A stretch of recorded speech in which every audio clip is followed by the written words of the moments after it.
आखिर क्यों हुए धर्मनिष्ठ राजा जनक को नरक के दर्शन? आइए जानते हैं।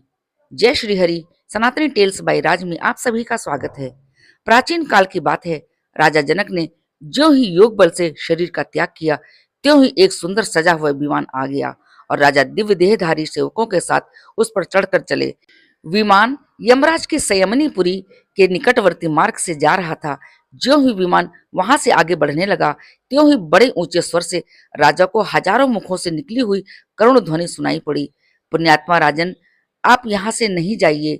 आपके शरीर को छूकर आने वाली वायु का स्पर्श पाकर हम यातनाओं से पीड़ित नरक के प्राणियों को बड़ा ही सुख मिल रहा है। धार्मिक और दयालु राजा ने दुखी जीवों की करुणा पुकार सुनकर दया करके निश्चय किया कि जब मेरे यहाँ रहने से इन्हें सुख मिलता है तो बस मैं यहीं रहूंगा। मेरे लिए यही सुंदर स्वर्ग है। राजा वहीं ठहर गए। तब यमराज ने उनसे कहा, यह स्थान तो दुष्ट, हत्यारे, पापियों के लिए है।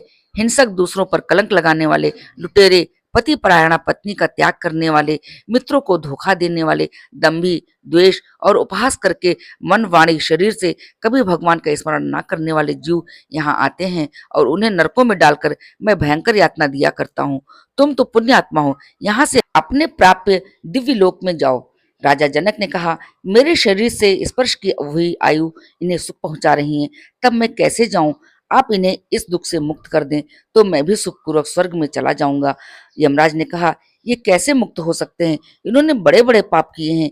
इस पापी ने अपने पर विश्वास करने वाली मित्र पत्नी पर बलात्कार किया था, इसलिए उसको मैंने लोशंकु नामक नरक में डालकर 10,000 वर्षों तक पकाया है। अब इससे पहले सुअर की, फिर मनुष्य की योनि प्राप्त होगी और वहां पर नपुंसक होगा। यह दूसरा बलपूर्वक व्यभिचार में प्रवृत्त था, 100 वर्षों तक रौरव नरक में पीड़ा भोगेगा। इस तीसरे में पराया धन चुरा कर भोगा था, इसलिए दोनों हाथ काटकर इसे पुई शोषित नामक नरक में डाला जाएगा। इस प्रकार ये सभी पापी नरक के अधिकारी हैं। तुम यदि इन्हें छुड़ाना चाहते हो तो अपना पुण्य अर्पण करो। एक दिन प्रातः काल शुद्ध मन से तुमने मर्यादा पुरुषोत्तम भगवान श्री रघुनाथ जी का ध्यान किया था और अकस्मात राम नाम का उच्चारण किया था। बस वही पुण्य इन्हें दे दो, इससे इनका उद्धार हो जाएगा। राजा ने तुरंत अपने जीवन भर का पुण्य दे दिया और इसके प्रभाव से नरक के सारे प्राणी नरक यंत्रणा से तत्काल छूट गए तथा दया के समुद्र महाराज जनक का गुण गाते हुए दिव्य लोक को चले गए। तब राजा ने धर्मराज से पूछा, जब धार्मिक पुरुषों का यहाँ आना ही नहीं होता, तब फिर मुझे यहाँ क्यों लाया गया? इस पर धर्मराज ने कहा, राजन, तुम्हारा जीवन तो पुण्यों से ही भरा है, पर एक दिन तुमने छोटा सा पाप किया था। तुमने चरती हुई गाय को रोक दिया था। उसी पाप के कारण तुम्हें नरक का दरवाजा देखना पड़ा। अब तुम उस पाप से मुक्त हो गए हो और इस पुण्य दान से तुम्हारा पुण्य और भी बढ़ गया है।